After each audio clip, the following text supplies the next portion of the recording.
uma liturgia da palavra muito densa, desafiadora, mas que resgata a nossa fé, a nossa devoção, a nossa identidade de seguidores de Jesus Cristo.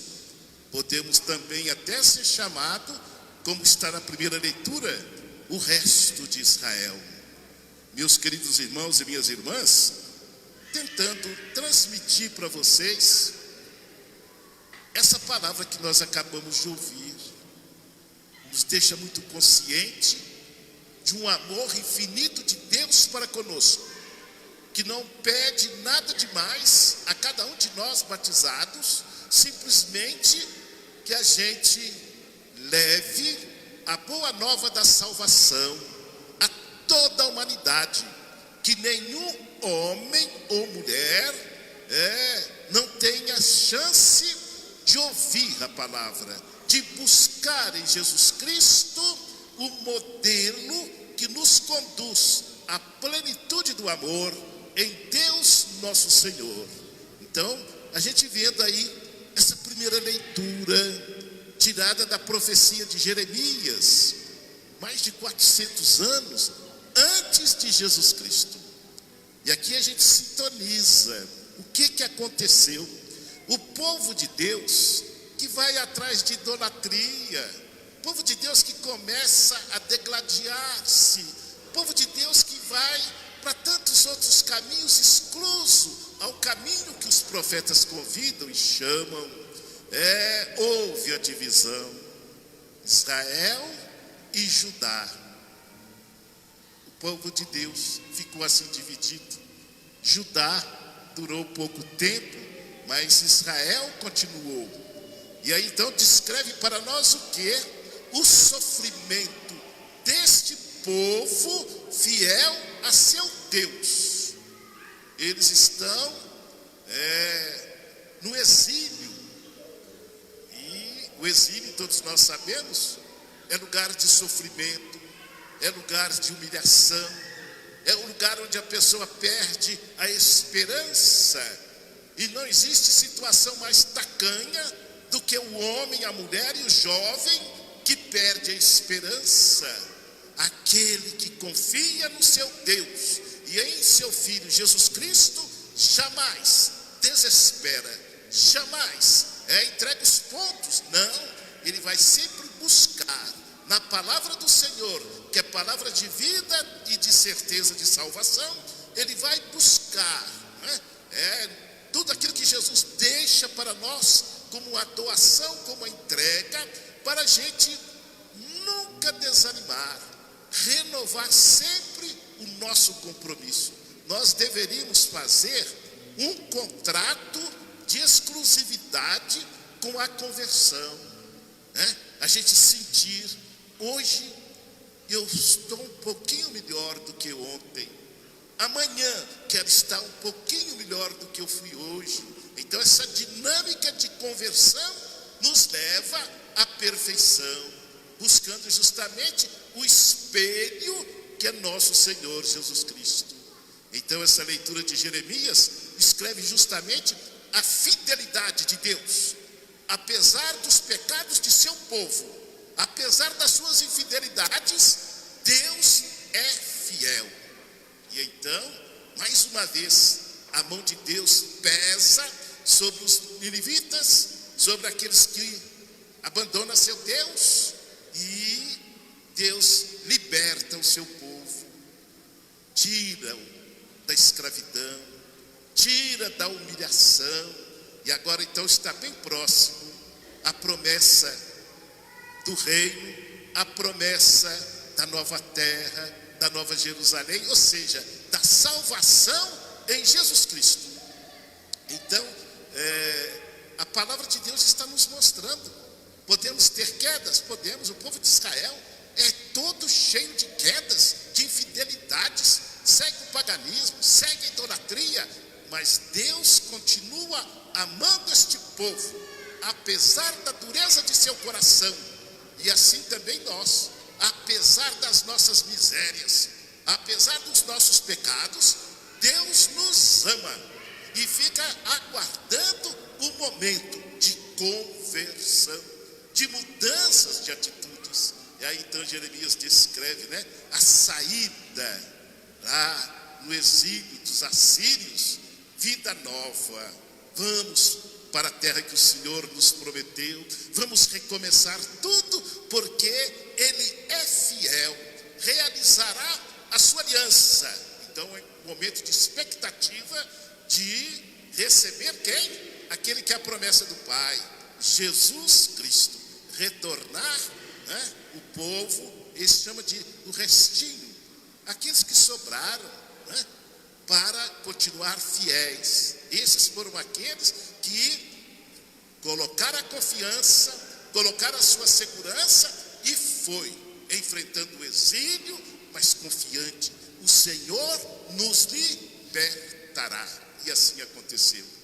A segunda leitura que nós aí ouvimos, tirado da carta aos Hebreus. O que essa carta quer dizer para nós? No plano da salvação, no plano da misericórdia de Deus para com a nossa humanidade, um só é o mediador, Jesus Cristo. É Ele, o enviado do Pai.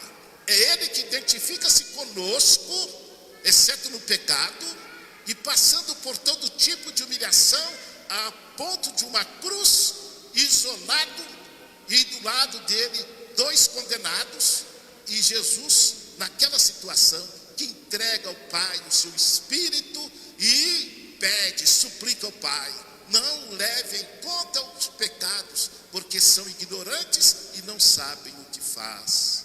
Cristo misericordioso para com seus algozes, Cristo misericordioso para com todos nós que temos os nossos tropeços, que temos nossas caídas, que temos as nossas infidelidades, mas Ele nos aguarda, Ele nos espera, que um dia a gente, como Paulo, caia do cavalo do orgulho e de tantas vaidades e reconhecemos Cristo Jesus, que nos liberta e que nos salva. Então a segunda leitura está nos mostrando, dentro do plano de amor, o único mediador, Cristo Jesus. É Ele que o Pai envia para fazer a sua vontade e, com seu ato de entrega, liberta toda a humanidade.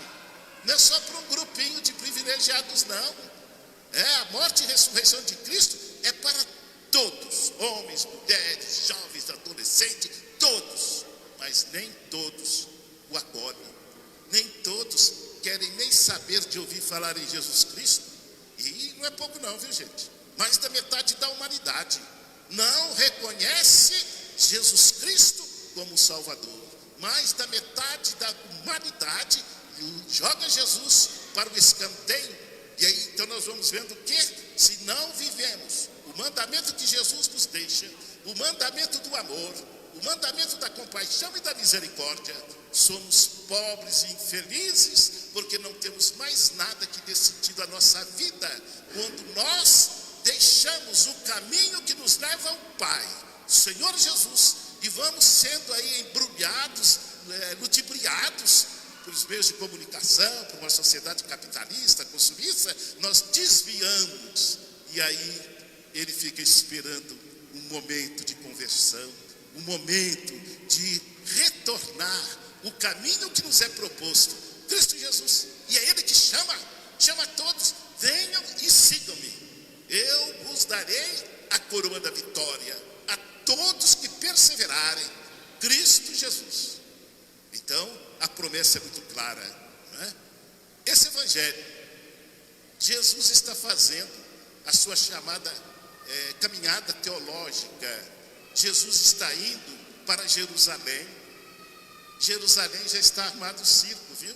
Os doutores da lei, os fariseus, os saduceus, já estão todos ali armados para acusar e condenar a Jesus. Nessa caminhada, a multidão, aqueles que acreditam, aqueles que estão ali, às vezes até alguns que estão meio perdidos, mas está seguindo a Jesus, tem esse encontro maravilhoso. Jesus libertador, Jesus misericordioso. Então, no meio de tudo aquilo, alguém apela, alguém suplica piedade de mim. Tem um cego que está ali numa situação de humilhação, marginalizado, cego, mas o coração palpita. Ele sabe, Jesus pode fazer algo para mim, e vai gritando, e o pessoal mandando calar a boca. É o que acontece hoje também, quando as pessoas querem viver, querem anunciar Jesus Cristo. Tem muita gente que quer nos calar a boca. Por quê? O mandamento do amor, da solidariedade, da fraternidade, da compaixão e da misericórdia que Jesus nos ensina, não agrada a nossa sociedade que está aí, ateia, hedonista, individualista, egoísta, que gera um grupo pequeno de privilegiados e uma grande multidão de miseráveis. Essa situação é injusta. E Jesus não aceita haver nenhum de seus irmãos, que somos nós, humilhados. Ele veio, trouxe vida e vida plena, libertou a todos do pecado. Esse tempo de miséria, de escuridão, de trevas, em que a humanidade caminhou, e Jesus veio como a luz do mundo, trazer esperança, vida nova, obediente ao Pai, e libertar a humanidade da situação de escravidão e de miséria, e nos fazer homens e mulheres livres para construirmos um mundo melhor, um mundo mais solidário, um mundo mais fraterno, um mundo mais humano, um mundo mais justo. Então Bartimeu está ali, filho de Davi, tende piedade de mim. As pessoas querem abafar o grito desse cego, e então mandam que ele pare de gritar. Outros vêm tampar a boca dele, mas eles não, continua. Ele tem fé, ele acredita, e Jesus então manda que venha até ele. Aí é interessante, depois vocês observam aí, né? Quando ele ouve que Jesus o chama, ele deu um pulo. Quem fala assim, mas ele está cego, como é que ele dá um pulo desse? Mostrando assim, Jesus encanta, Jesus chama, e aquele que confia faz o impossível, porque ele é o amor pleno do Pai. E então esse diálogo, né? Que tu queres de mim, mestre? Que eu veja, faça o que tu queres, vai enxergar. E aqui vem toda uma discussão para nós, né? Senhor, que eu veja sofrimento dos irmãos, sofrimento do pobre que estava ali cego, né? E ele intercede, e Jesus tem compaixão. O que é ter compaixão? Nós temos compaixão? Jesus sempre tem compaixão. A compaixão leva-nos a ver o sofrimento do irmão e fazer alguma coisa por este irmão, livrando do sofrimento e da humilhação. Jesus misericordioso e compassivo, ele usa então de toda essa maravilha para libertar esse cego Bartimeu, né? Faz o que tu queres. E interessante, aqui nós temos dois momentos no Evangelho de Marcos. Para quem acompanhou domingo passado, atrasado, né? Aquele jovem que pergunta a Jesus: o que devo fazer para possuir a vida eterna, mestre? Jesus olha no fundo dos olhos daquele jovem e o ama profundamente, e vai dizer para ele: observa os mandamentos. Quais? E Jesus vai mostrando para ele os mandamentos, né? E ele ficou triste, o jovem ficou triste, porque Jesus disse para ele: abandona tudo que é, aquilo que sobra, tudo que, e vem e segue-me. E aquele jovem deu as costas para Jesus, não quis seguir a Jesus, porque ele era dono de muitos bens. Aqui o contrário, Bartimeu, levanta, ele te chama, dá um pulo, o cego dá um pulo. O que é isto? O amor de Deus nos impulsiona. O amor de Deus libera de qualquer intruso que venha nos impedir de caminhar em direção a Jesus. E aí então Jesus exerce esse milagre. de libertar aquele cego. Você quer ver? Pois veja. E o que aconteceu a partir daí? O cego, que agora está enxergando, vai seguir a Jesus. Vai seguir a Jesus e dar o testemunho. Eu não via nada, não enxergava nada. Ele me restituiu, Ele me deu a visão. E agora eu coloco a minha vida nas suas mãos. Caminho com Jesus sem medo algum, porque Ele é libertador, porque Ele é redentor, porque Ele é salvador. Se a humanidade colocasse esses princípios na sua vida, no segmento da confiança em Jesus Cristo, o nosso mundo seria outro. Esse mundo não seria de guerra, de violência, de miséria, de fome e tanta coisa que é sinal contra o reino, porque Ele veio e quis que nós tivéssemos vida e, tendo vida, a tenhamos em plenitude. Então esse evangelho que nós ouvimos, que ele nos incomode. Mestre, quero ver. Tem muita gente que não quer, não. Tem gente que é cego, surdo e mudo. Cego para não ver a miséria da humanidade, surdo para não ouvir o grito dos miseráveis, e não quer se comprometer. Cego, surdo e mudo. Não queremos abrir a boca em favor dos irmãos que são injustiçados. Não abrimos a boca para louvar a Deus, para agradecer a Deus, para chamar todos como irmãos e procurar viver as virtudes que nos enobrecem mais, como filhos de Deus, como irmãos em nosso Senhor Jesus Cristo. Que esta nossa celebração, meu querido irmão, minha querida irmã, seja esse momento de confronto. O que é, Senhor, que Tu queres de mim? Eu, minha família, queremos servir a Ti, único e verdadeiro Deus. Não deixe, Senhor, que as vaidades do mundo, o poder, a riqueza, o prestígio, a posição social domine o nosso coração, mas que abra, seguindo o Teu caminho, abra cada vez mais a generosidade, a bondade, o amor, o perdão e a misericórdia. E Ele deixa para nós essa garantia: todo aquele ou aquela que seguir o meu caminho, ele receberá a coroa da vitória. Meu querido irmão, minha querida irmã, que não seja esse domingo simplesmente o cumprir o preceito, mas ouvirmos a palavra de Deus, saiamos desta celebração mais assim convicto.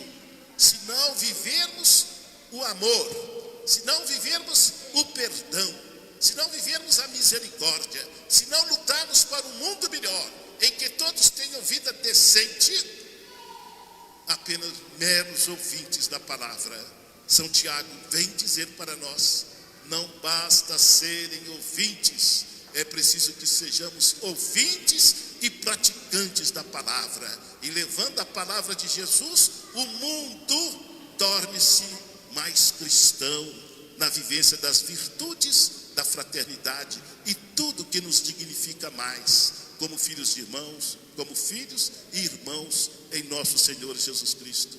Que essa palavra de Deus encante o nosso coração e podemos então dizer de coração aberto, consciente: eis-me aqui, Senhor, eu, minha família, queremos servir a Ti, único e verdadeiro Deus.